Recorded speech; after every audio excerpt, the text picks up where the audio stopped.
A conversation with a sage. Hello, friends. This is the A Conversation with a Sage program on Radio Zvezda. With us is Sergei Germandovich Kurhinin, political scientist, publicist, theater director, and leader of the Essence of Time movement. Sergei Rovandovich, welcome. Hello, I'd very much like to discuss with you the summit that took place yesterday in Washington.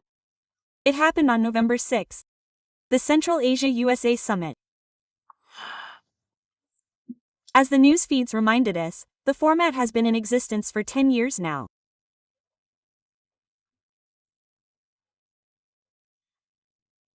It was first unveiled to the world in 2015. And, indeed, we heard very triumphant reports following this summit. Many different agreements were reached. For example, on the development of one of the world's largest tungsten deposits by Kazakhstan and the United States. 70% of the companies there go to the United States. And numerous deals have been concluded.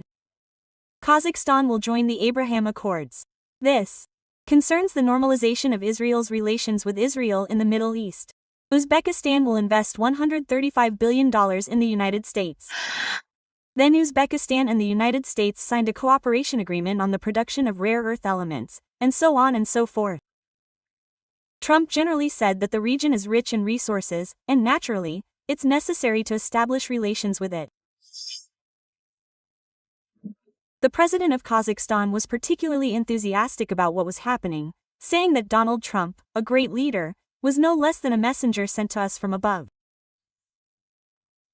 In short, it was an interesting event. I'd really like to discuss with you what all this was about. And from above, where? When I heard this, I kind of questioned God about it. From above, where does that mean? The very term, from above, implies from a transcendental realm, right? And from which one? Islamic. What an unpleasant person you are, Sergei Rovanch. Well, I just don't have anything against this. I don't want to show the slightest disrespect to the leader of Kazakhstan, or to Donald Trump. I just want the only thing I want to say is that Allah, so to speak, didn't send him from above, the president of Kazakhstan, or Christ didn't send him from above, or Yahweh didn't send him from above according to the Abraham Accords. Who didn't send us, according to the leader of Kazakhstan, Trump? Because it seems to me that the desire to somehow, a very justified desire, as I believe, well, how to flatter Trump, firstly, he's very susceptible to that, right? Secondly, no one wants to become a Madurai, to be offended by someone, or some Brazilian. And that's where it all started, yes. That's why everyone wants to exploit the American leader's natural qualities. And he really loves to get in the way, yes, and he loves it when they lick him, and when they lick him so hard, so that later they can show him off in Aldir with their tongue. Well, all the mantras were actually pronounced there, and he ended 8 wars in 8 months, and so on. 8 wars in 8 months, that's an invincible mantra, not a divine decree. It's a vulnerable mantra. I'd simply like to point out to many Kazakh experts I know who support the government that mantras must be invincible. They can't be so invincible that they suddenly raise questions about who exactly failed to save them, right? Once, Gandalisa Rice, now a future Stanford graduate, where she led, so to speak, this entire educational initiative, asked a friend of mine, tell me, why aren't Sharia and democracy compatible? Why? To which he asked her, in our country, democracy is the power of what? Well, in the United States, it's formally true. Yes, we understand that the power is oligarchy and so on. But in reality, what she says is, the power of the people, but as Sharia says, it's the power of Allah, so how are you going to combine the two? The vulnerability of the mantra, so to speak. Well, who can dispute that the great Trump isn't divinely inspired? Of course, he's not divinely inspired, but where from? Was he theologized in Mecca or Medina, or, I don't know. Mount Sinai, where Moses received his supremely valuable instructions. Someone has to bless. So, how exactly does the president of Kazakhstan, who, in my opinion, is a completely secular person, see this from above? Then why use transcendental language if you don't know exactly what you mean? It's dangerous. I'm just saying there's a certain danger here. Mantras must be invulnerable. There's peace in 8 countries, peace in 100 countries, everywhere. Go prove it. But all sorts of questions arise about the divine inspiration. But that's true. That, I think, isn't the main thing. I think the main thing is that Trump's policy is unchangeable, and the leaders of Central Asian countries must somehow align with it. In this sense, their desire to avoid getting into trouble and, so to speak, to do everything necessary to win. Some sympathy from this dangerous and capricious despot. Yes, I understand perfectly well. They behave correctly, they flatter. Flattery should be crude. You have to show them when you're licking their tongues, and they do it. Everything is fine. Generally, I'm not against this, because, well, why arouse something in a person who might do something bad? Well, he likes to interfere, so be it. So what's the matter? You flatter, then you want to take something back, or you want to be left alone. I'm completely for that. I constantly think about this in connection with this, and also in connection with the bombing of Iran here and there, or with some processes taking place in Kuwait. I always think about Bertolt Brecht, the great German playwright. Fearing the despair of the Third Reich, one of the propagandists really wants to praise Hitler. Oh, and he says, watch the Führer when he makes an important decision. Impenetrability itself. Quote, everything's fine, right? No one knows what he'll do next. Great. Then he says, he himself doesn't know what he'll do next. Then bam, fear, and it's done. So, watch Trump when he makes a decision on Venezuela. No one knows what he'll do next. He himself doesn't know. Then everything happens. Well, in such conditions, well, the task of any national leader, I emphasize, is to get caught in the crossfire. But why? Why? Incur Trump's wrath by being insufficiently complimentary? You need to win his affection, and then for a while, let's say, he won't supply weapons to Ukraine the way he does. Otherwise, well, he is who he is. He's a very lively person, and he loves these toys, he likes them. So, you need to design toys, mantras, that they like. It's advisable not to overdo it in this regard, so as not to go from the wonderful. No one knows what he'll do next. He himself doesn't know what he'll do next to the revealing. So, we shouldn't cross that red line, a line that isn't the mantra's complementarity, but its vulnerability. That's the first thing. Second, Trump, who's acting up, enjoying being praised, bragging, and so on, at the same time has an incredibly clear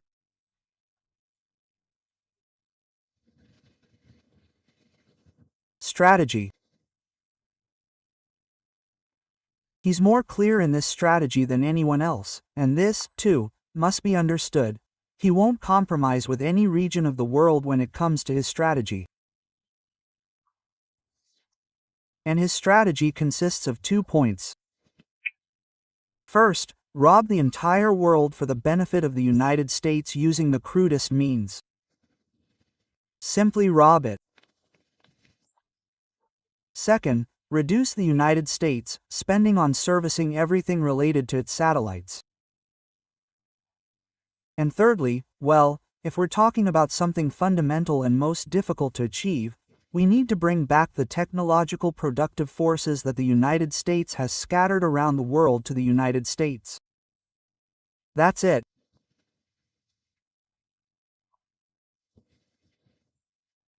He'll plunder, cut his own spending, increase his ability to take from others, and return productive forces to the United States. He won't do anything else. He'll be a hooligan, rejoice when he's praised, be offended when he's not, be capricious, criticize Biden or someone else, and be very sensitive to what's happening with the elections, picking apart his own people. He'll do a lot of things. He has 3 main goals, the 2 main ones: rob others and cut his own spending on others. Yes.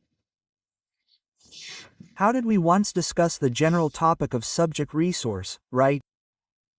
A subject needs resources to act, right? And since this also concerned NASA, and we were spending a lot of money on international programs, one of my wonderful close allies said that the entity needs resources for itself. Well, that's Trump. The entity, the United States, needs resources for itself. It shouldn't waste them. Yes, all these USAIDs, no USAIDs, we're not spending all this, yes, and we're plundering everything. And thirdly, we're trying to restore industrial America, that is, an America with productive forces.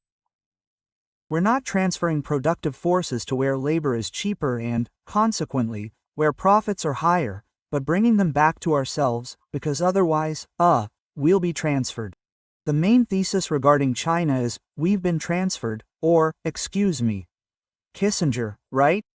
So the point is that we've been feeding them over and over again, thinking they'll be a submissive satellite and, oh my God, they'll be fine. What we fought for, we reap. We've Settled on a very interesting point, succinctly summed up. The subject needs resources for itself. This brings to mind these recent words. Yes, actually, he talks about this all the time. Trump with a journalist at a press conference, saying, supposedly, we've got everything sorted out, we're now producing weapons, selling them to Europeans, and the Europeans supply them to Ukraine. The US said roughly the same thing after the Central Asia Summit. They have plenty of resources.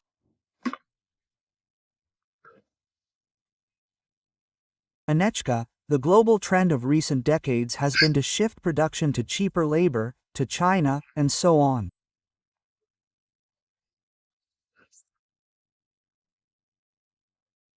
It was a psalm. Labor forces are trying to move to higher paying countries. That's called the migration process. Metropolises transfer their capabilities to their colonies because labor is cheaper there, and the colonies are trying to move to the metropolises. This is a global megatrend for decades. There's been so much talk about all these subtle processes. Basically, it all boils down to this. Now they've realized they've been moving too much, that migrants will soon take over the metropolises.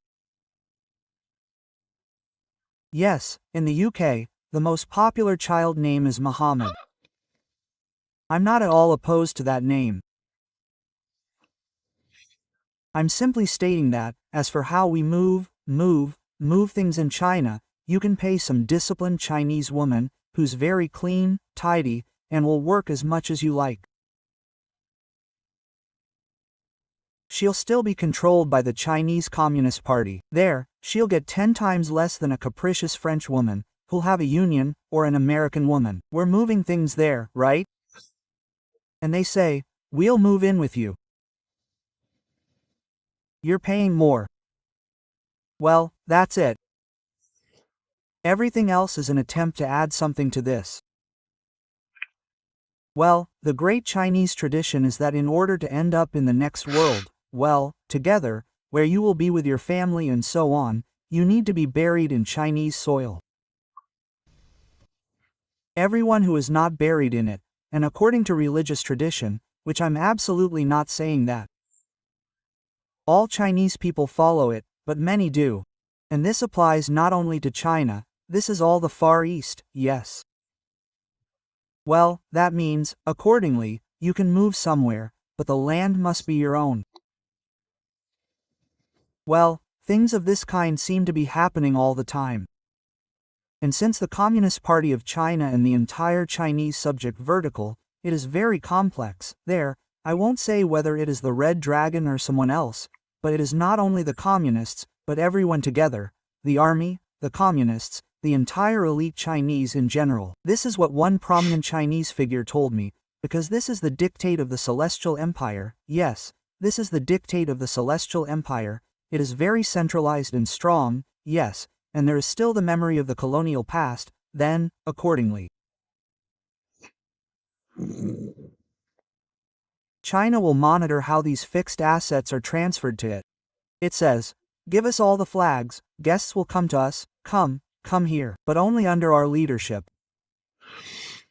Yes, I know, well, big and smart people who, in ecstasy, transferred their financial resources to China, then it turned out that transferring them back is very difficult. That's how it is. That with China you can't spoil in this sense, yes. It doesn't matter, as the great Deng Xiaoping said, it doesn't matter what color the cat is, as long as it catches mice. So a cat should catch mice, right? That's how it catches them. Therefore, China has its own idea of this. And when they frantically began to transfer productive forces there, and China began these forces to take control, as you remember, of this whirlwind from thought to trigger, I was taking control of the party, Mayakovsky said. Yes. So, the point here is to take control. It was the Chinese Communist Party and the rest of the Chinese centralized elite machine that started it. They suddenly saw what was happening, that China was growing like crazy, and they got terribly scared. The smartest idiots in China are, excuse me, there are very smart idiots in the United States. There are simple ones, the kind they call "you-pet Yankees." Yes, they can still make the right decision. Not at first, as the Americans say, that the United States will eventually make the right decision after trying all the wrong ones. Yes, that's the UPA. But there are very smart idiots, very smart as woods. They were the ones who said, we need to use China against the USSR. Yes. And it began. Now these same very smart idiots, such graphite, trying to imitate the British, who are really smart. They say, now we're using India against China. They say, yes, dear ones, please use us, smart ones, develop our productive forces. Then it will turn out that you will get China 2.0 and then we will unite with China, we will eat you. This great rise of Asia, which, so to speak, feels its strength and which, of course, is only just coming to terms with some forms of its dominance. Yes, it was initiated by the Americans. Well, you can't take words out of a song. Kissinger's personally. What he was thinking when he did this is a separate question. So, Trump has been tasked with curtailing all this. There are Trump's masters, but I didn't invent this. It was the Americans who invented that there are kings and presidents, and there are kingmakers, yes, those who are above the kings. There are pieces, and there are players, so to speak, and then there is the master of a game, the masters of the game. So, the masters of the game and the kingmakers said, cut it down. Quote, yes, make America great again. Let's cut it down and move everything here. Besides, we can't keep inflating the debt of the so-called United States of America. We can't. It needs to be reduced. Go ahead and do it. Cut costs, rob others actively and crudely, and then everything will be fine. Now I have a question for the leaders of the Central Asian states, whom I highly respect. They can't help but understand this. There are quite skillful analysts there about the West and so on. Therefore, I think it's right that they're heaping compliments on the traumas. Just don't overdo it, Otherwise you might accidentally say that he himself doesn't know what he's doing next, right? Or that it's unclear which God blessed him. And in principle, that's right, but they understand that they're going to be robbed. They understand. Well, how could they not? Well, he's not busy with anything else. He only robs. He comes and robs. And why are there such happy faces on Summit? Well, sort of because, I'll tell you why now. Because it seems to them like several things. First, it seems to them that since he says, is our tyrant, our son of a, he's returned to the concept of our son of a. Conservatism, tradition, and our son of a, have forgotten about human rights. And they're afraid that things are going to get heated up underneath them and that the Americans will start talking about human rights again. But here, it seems, it's different. That's the first thing. Second, if you don't feign joy, yes, then you'll feel bad, you'll be in trouble. So we feign joy only as best we can. Third, someone, well, this hurts me. I don't want to, I don't know, start with some Armenia, yes, so that it's clear. Well, someone will govern these states. Well, I implore everyone to understand that there is objectivity. There cannot be a sovereign Latvia or a sovereign Kyrgyzstan or a sovereign Armenia. We are continuing the program with a Sergei Irvanovich Kurginian, political scientist, publicist, theater director, and leader of the Essence of Time movement. And we reached a very interesting point about how there can't be sovereign Baltics. I always attach some explanatory metaphors to everything, yes, just clarifying non-specific examples. There's the method of concepts, when you abstract, yes, and then there's the method of phenomena. There's a great phenomenologist named Husserl. He said that the phenomenon is more important than the concept. So, I try to operate with these phenomena analytically, yes, that's why I give examples. I have a close friend, I don't have a brother, but I do have a friend, for life, and so on. His father was an outstanding aircraft designer, he received the Order of Lenin there, then he was summoned to Lubyanka, and he thought that, well, he'd be asked some specific questions. They hit him in the face and told him to confess how he served. Foreign country. He was in jail. He got out in 49, managed to have a son, and then immediately got in jail again for his cosmopolitanism and all that other stuff. Yes. And my mother, who had to feed the family, yes, but she couldn't get a job anywhere. There she eventually learned to be a typist, and then a cleaner. But there was very little money, and when the child said to his mother, "Mom, I want a bicycle," the mother would answer, "I want one." And what could you do? So, every time these leaders of the Central Asian states, whom I respected peoples, I, so to speak, well, always bargained with some kind of inner culture of the Uzbek people, the ordinary Uzbek person. I'm not saying that there are no others, but it's somehow very noticeable.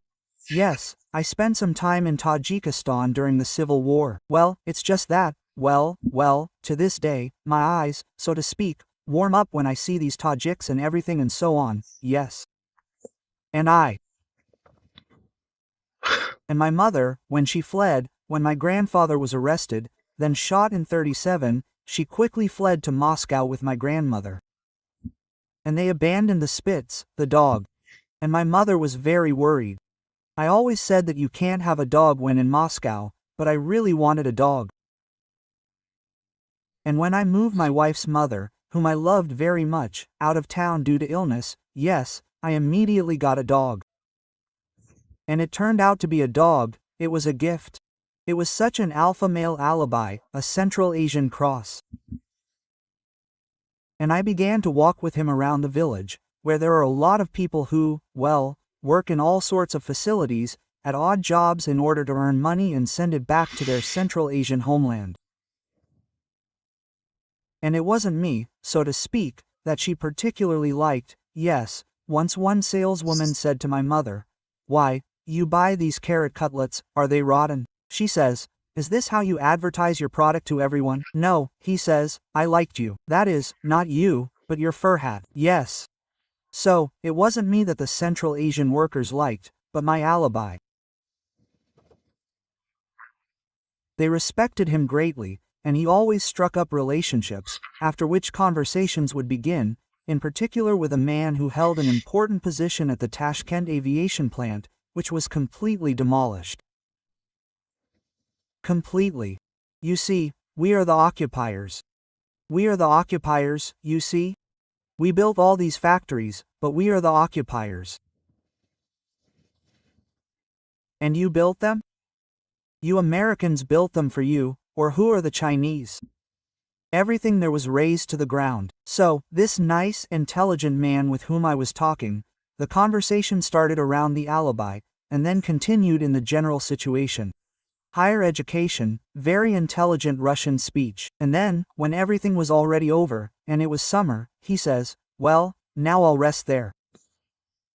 He went to the Chepon lying on the grass. He, as if, so habitually curled up, just like the Middle Ages curled up. I'll think about how quickly Russian modernization ended. The only modernization, the Soviet-Russian one, which truly brought modernity to the territory of these states, to its own misfortune. Yes. Well, that was precisely the characteristic of the empire, first the Russian one, which accepted all the elites, which sought symbiosis, which wanted harmony, yes, which sometimes even sacrificed the interests of the peoples there for the sake of, so to speak, the integration of these elites. Well, why was it so deep? The integration of the Polish elite, for example, yes, into the empire, yes, and then the Soviet one. Comrade liberated women of the East, and they finished with your exploiter husband, yes. So, the point is, to do all this at any cost, well, and you're justifying something, I want to say about Mikhail Franza, yes, who, well, worked on Central Asia there, and he was, well, a communist, he said, we want the Central Iranian proletariat to support us. He says, but it's not there. No, he says, well, okay, in those villages there, those who are foreign to Russia, yes, he says, but they're feudal affairs. He says, okay, we'll call them the proletariat, but in those villages against the Russians for the English, we'll call them capitalists.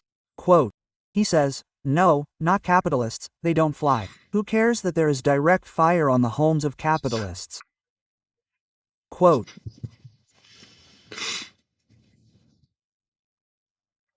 So, the question was what kind of policy we were pursuing and what kind of policy others were pursuing. We didn't plunder our own, like, we were a special empire. We didn't plunder our adjacent territories, which could be considered by us as, well, the periphery, as something that could be plundered. We developed them, we educated the population, we built factories, we modernized these territories. And, of course, the communists were particularly ecstatic about this. Yes, it was in line with their doctrine. So, they spat on it. And now I want to say that to everyone who talks about sovereignty, I want sovereignty. I can answer with the words of my closest friend's mother. If you want, well, if you want, Armenia, if you want sovereignty. The Soviet Union created 2 academies for you there, yes, and all these Margelians, there, and Bartsumians, and the rest, right? And now you're going to create these, like I did, dolma places where dolma will be produced. You were slaughtered by the Turks and Persians in turn, then the Russians came. Who do you want to be slaughtered now? What kind of sovereignty do you want? You crazy fool. I'm speaking here for an obvious reason, because it's the same everywhere. It's the law of life. You can talk about Burkina Faso's sovereignty all you want. It will be dominated by strong countries willing to pay for this dominance and possessing the means to do so. Therefore, you can only move into one sphere of influence or another. You don't want to end up in Russia's sphere of influence, or you're being ordered not to.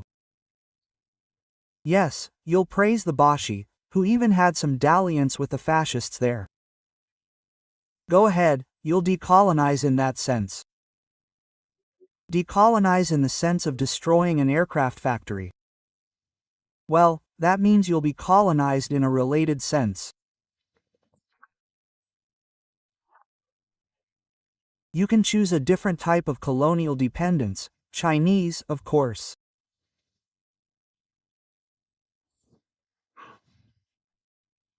China, a very humanistically minded, so to speak, superpower, will, of course, treat Kazakhstan very well. They'll certainly elevate it, lift it up, yes.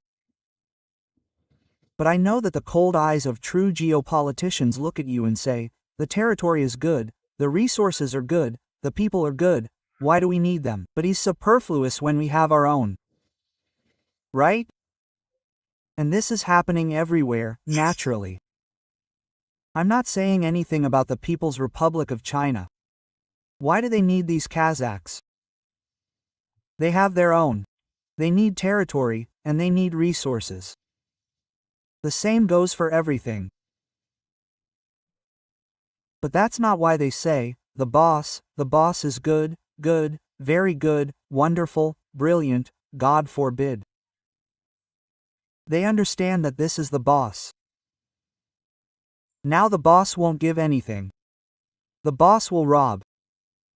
If a boss like Biden was still throwing around something and muttering about human rights, then here they won't mutter about human rights. Here they will simply rob.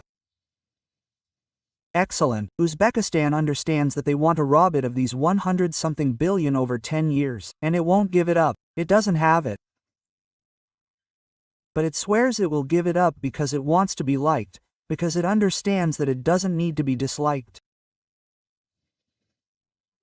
There is no need to modernize, you need to please. Or, like the Brazilian version, you need to like. And when you're liked, everything will be fine. So he's deceiving this Trump. And Trump operates according to the well-known formula of our great poet Alexander Pushkin. It's not hard to deceive me, I'm happy to be deceived myself. He deceives himself and tells his voters, see, I took 100 billion from Uzbekistan, trillions from someone, from Qatar, but what if Qatar or Saudi Arabia still has any money? And senior American elite representatives told me, you're underestimating the role of Arab money in the United States. Over time, I realized that I really was underestimating. After 1991, I realized this. Yes, when they were so carefully exiling the Banwaden family, that there was nowhere else to go, there was no money there. So, they will take it from them, and it will be taken from the people. And when they start taking it from the people, yes, they will increasingly look to Afghanistan. So, the real process will be two.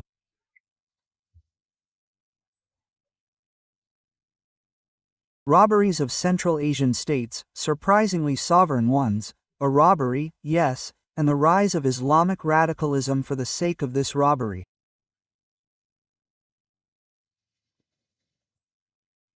And here we come to the main formula, because who is Trump? The question is complex, yes? Who is someone like Winter? The question is very complex, but the simple question is, who is this Mr. Starr or Mr. Ramsey, who is dealing with the problems of Central Asia, as they have been doing? Yes, this question is simple for me. So, the concept of Greater Central Asia is a remake of the concept of a Greater Middle East.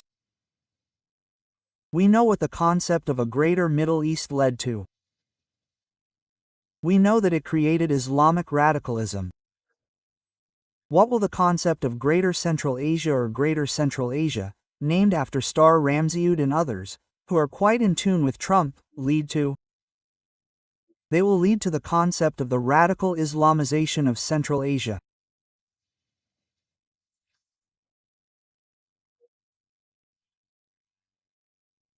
Within this radical Islamization of Central Asia, what kind of future are they preparing for themselves? What kind of intelligent, enlightened Kazakh or Uzbek leaders?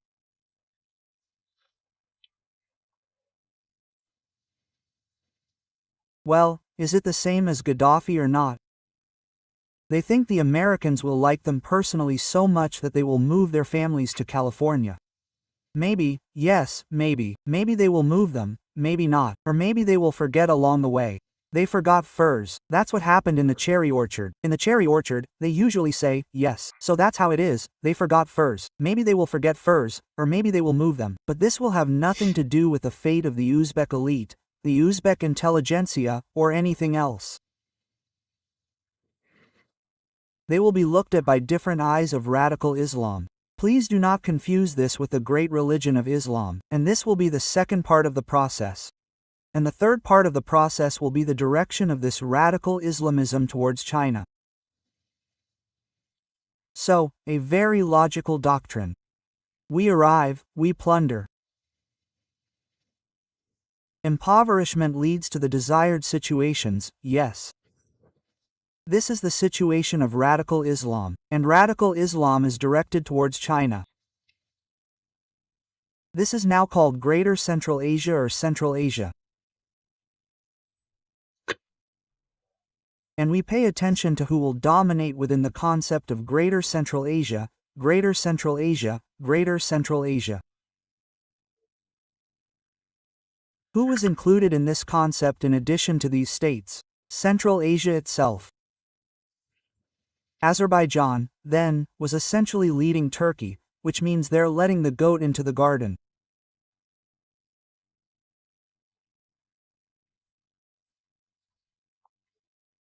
This means, in addition to the fact that they've already raised China, raised India and everything else, then they'll raise Malaysia, there, Vietnam, yes, they're raising Turkey, and here there's more than just robbery and a Yankee look at Chernomazov, a disdainful look, yes, there's something more subtle here.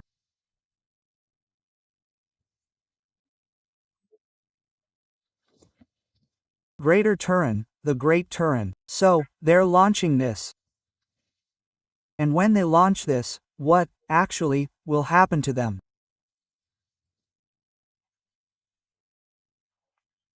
They'll continue to launch their own gravediggers, preparing their own end for the Americans.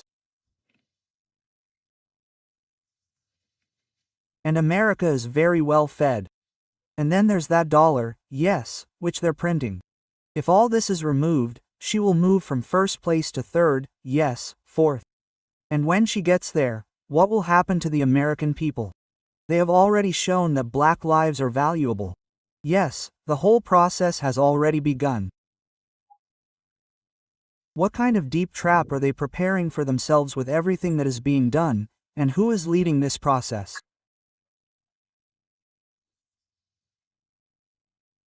I ask those who hear me from, they are part of our, so to speak, representatives there in the CIS, neighboring states, highly respected leaders, they sometimes listen to something, they sense it.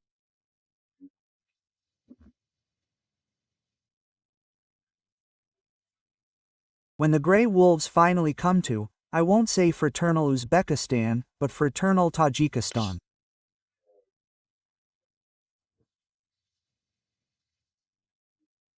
Fraternal Tajiks understand well how Sunni radicalism treats Tajiks. This will all continue. It will spin and spin. So if you want sovereignty, think about who you are submitting to. The Ukrainians, for example, submitted to a greater master instead of the fraternal Soviet people. They submitted to him. The Baltics have fallen into line, they know who they're under. They knew that when they scream about freeing themselves from the colonial yoke, they're going under another colonial yoke. And who knows whether it's German or American. I have relatives who belong to this, well, Russian-German aristocracy in the Baltics. So, they asked every time, so that it wouldn't be a stranger to my relatives, and who are these enlightened Estonians? They're the ones who worked in our kitchen. Then the words were mentioned. I don't want to, I want to, I was an internationalist, I will be, I treat all peoples with the deepest respect. And I condemn these theses of relatives, but only since they were von Brinkons and so on. Yes, then when the Germans come, they will remember all this. The orders, as if, have not gone anywhere, the Tefton and others, yes, they know who this shelter of the wretched Chekon is. They know him. This is still ahead. In the 90s, duels between American and German agents, between the BND and the CIA led to the physical elimination of agents, representatives of the agents of these fraternal NATO countries. So this song is not finished yet. They want it this way, please. And the elite of Central Asia wants to learn Chinese. Let them learn. But only, maybe this will contribute to some kind of placement on the periphery of the great Chinese civilization, or maybe it won't. It will depend on how it turns out. Fraternal Tajikistan wants the grey wolves to come. They've already come, Vivchiks. The president of Tajikistan, with whom I have the deepest sympathy, has been there since the civil war and his Kulyab passed. He wants the grey wolves to come, the Vivchiks have come again, they will come. And some Americans won't protect them from this, as Afghanistan showed. So, how many of these are there on these boards in total? Britain separately wants influence in Central Asia, right? Turkey separately wants influence. And the Americans are already ready to support Turkey. The Americans are robbing and waiting for flattery. The Chinese are watching all this, and they won't let it slip. Yes, we don't want to create a southern underbelly that will be against us either. Well, how strange, we are for peace throughout the world. We gave little money to fraternal Ukraine, so that later it would start cultivating Banderites against us. We haven't fed it enough all these post-Soviet years. And licked. So, this story is not finished. And when Ernest Hemingway in his novel, Kovakov Calls Sideways, took as an epigraph the phrase of John Donne, therefore never ask for whom the bell tolls for whose it tolls for you. Then everyone has their own analysis of similar situations. I would like to introduce this phrase as well. The Central Asian bell tolls for its people, as well as for other peoples who could take a closer look at what the southern undergrowth is. Sergei Rovanch, thank you very much for this, as always, brilliant analysis. Sergei Korean, political scientist, publicist, theater director and leader of the Essence of Time movement, was with us today on the program Conversation with a Sage on Radio Zvezda. Until next time, thank you, Chica. Attention, premiere. The Zvezda TV channel is speaking and showing. They are gathering in front of the screens. My connection with television has not been interrupted for a single day. They are opening the world to us. I will show you now. They're sending us into space. Nobody knew who was going to bike in. They shape tastes. Milanova, for sure. Like family.